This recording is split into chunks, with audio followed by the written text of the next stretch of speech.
In the heart of Africa, nestled between sprawling savannas and mist-covered mountains, lies the village of Ubembe. The villagers of Ubembe live a simple life, thriving on traditions passed down through generations. Yet amidst them stands a family that transcends the ordinary, the Mbezi clan. Known for their immense wealth and unrivaled beauty, the Mbezi women are revered, feared, and shrouded in mystery. They live in a grand mansion on the hill, an opulent fortress that casts a long shadow over the village below. For as long as anyone could remember, the Mbezi family was comprised solely of women, elegant, commanding, and unyielding.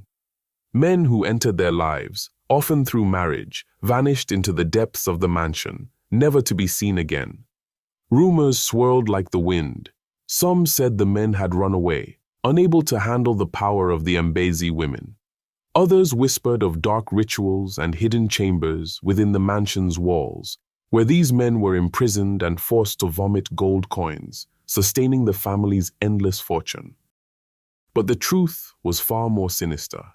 The Mbezi women had struck a pact with a malevolent spirit, an ancient deity who demanded the souls of men in exchange for wealth and power. Each generation of Mbezi women upheld this dark tradition, binding their husbands in eternal servitude, their bodies twisted into living vessels for the spirit's greed. Zara Mbezi, the youngest daughter, was different from her sisters. While they embraced their heritage with pride, Zara felt a lingering unease about the family's dark legacy.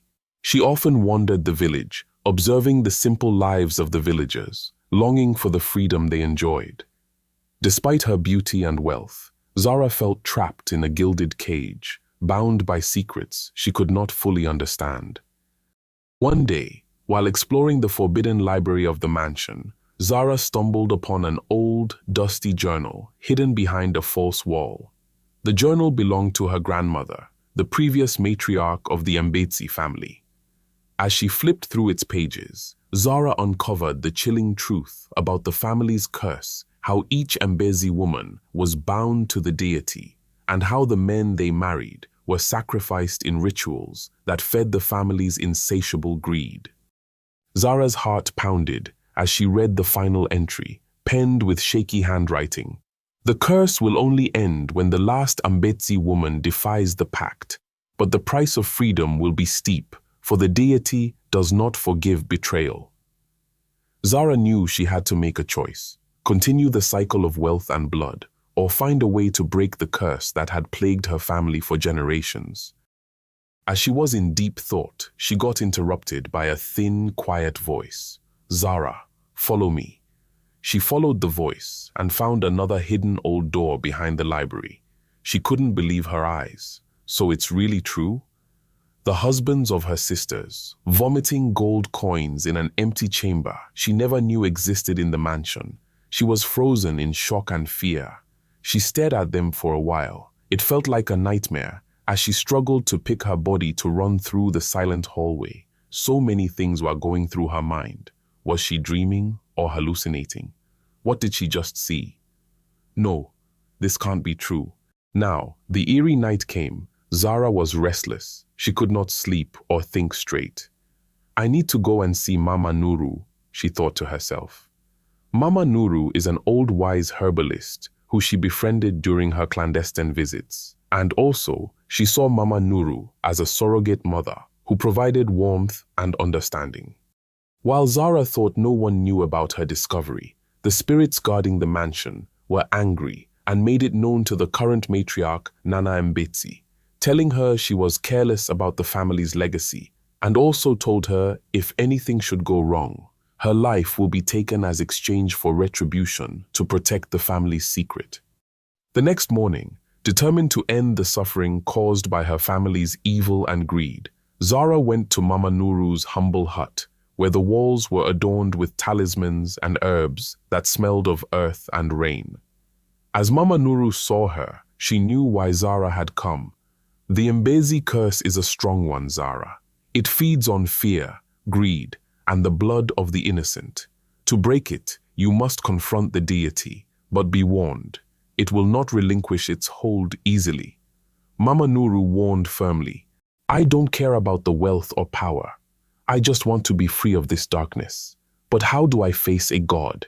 And you know my wedding is near. Please help me, Mama Nuru. I can't stand to lose my betrothed. It will break my heart." Mama Nuru smiled and handed her a small charm, a carved stone imbued with protective spells. "This is an ancestral talisman, crafted from the bones of our elders. It will shield you from the deity's wrath, but only if your heart is true. Trust no one in your house, for the deity's influence runs deep." Zara clutched the talisman, a flicker of hope igniting within her. But as she turned to leave, Mama Nuru's eyes clouded over, her voice dropping to a whisper. "Beware, Zara. The deity is not your only enemy. There are those among your family who will do anything to maintain their power." Well, the visitation of the spirits didn't sit well with Nana Mbezi, so she called her most trusted and loyal granddaughter, Mbezi, who is Zara's elder sister. Nana told her to put an eye on Zara because only she was never in support of what was going on in the clan and she might be up to something funny. Amina nodded in agreement and left. As Zara prepared for her wedding to Ali, a man who had shown her kindness and seemed different from the usual suitors, she knew it was love because she has never felt that way before. And of course, Ali felt the same way. They connected in ways they couldn't explain. She resolved that the ceremony would be the night she confronted the curse. But an unexpected ally emerged.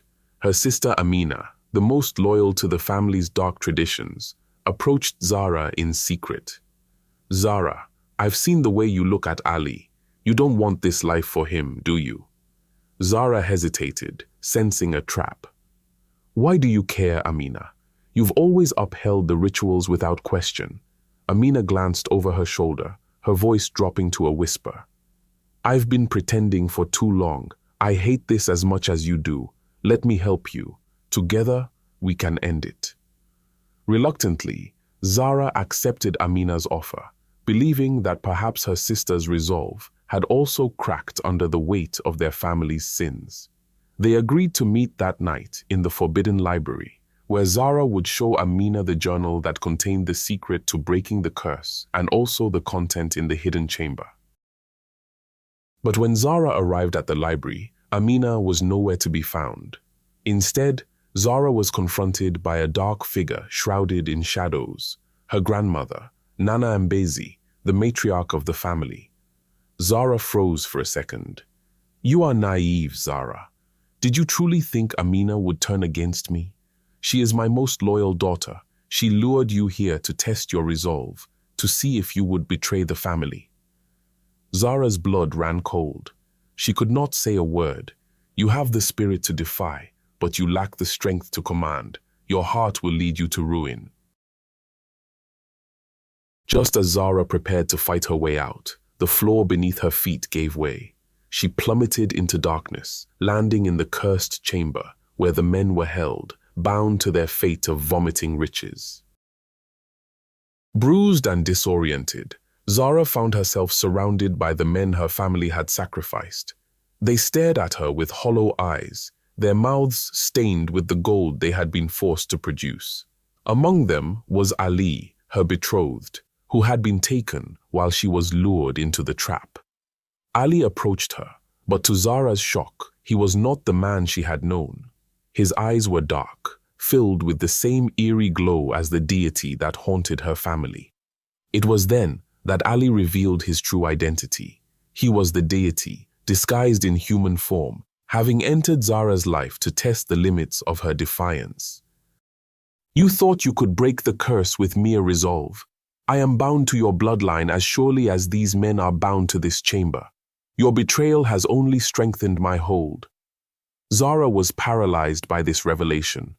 All along, the deity had been manipulating her, sowing seeds of doubt and hope to deepen the curse's roots. But as despair threatened to overwhelm her, Zara remembered the talisman Mama Nuru had given her. In that moment of hopelessness, Zara felt the presence of another, Mama Nuru's spirit, guiding her. Zara clutched the talisman, her hands shaking but determined. She spoke the incantations Mama Nuru had taught her, and the talisman flared with light. The light surged through the chamber, breaking the chains that bound the men and revealing the true nature of the curse. It was not just a pact with the deity, but a dark reflection of the Mbezi family's own fears and greed. The deity, in Ali's form, roared in anger as the talisman's light seared through the shadows. Zara turned to face him, her eyes blazing with defiance. "You are nothing but a parasite, feeding on our flaws. It's time we cast you out." But as the light intensified, Amina and Nana Mbezi appeared at the chamber's entrance, both wielding their own dark talismans, determined to protect the curse. Amina, still loyal to Nana Mbezi, threw herself into the fray, her eyes wild with desperation. "You won't destroy us, Zara. I won't let you take away our power." "This ends now, Nana. I'm not just fighting for me. I'm fighting for every soul you've trapped in this darkness." Zara, fueled by the courage of the freed men and the spirit of Mama Nuru, unleashed the full power of the talisman. It clashed with the combined force of Nana Mbezi and the deity, the energy spiraling into a storm that threatened to tear the mansion apart. Zara held her ground, pushing the light forward until the shadows were consumed, and with a final blinding flash, the curse was shattered. The men free from the bondage of the Mbezi clan ran as fast as they could without looking back. The villagers looked from a distance, unsure of what was going on due to the blinding light that came from the mansion.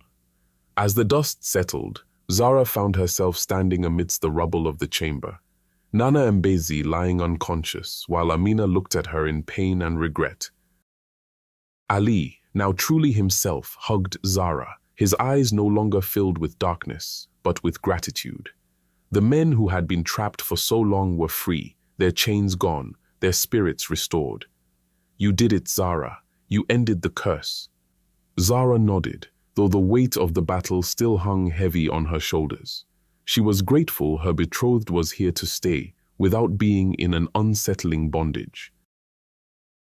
Finally, she got the desired wedding she had always dreamt about, and though the mansion still held its share of secrets, it no longer loomed as a threat, but as a testament to a family that had faced its darkest fears and emerged, scarred but unbroken, into the light.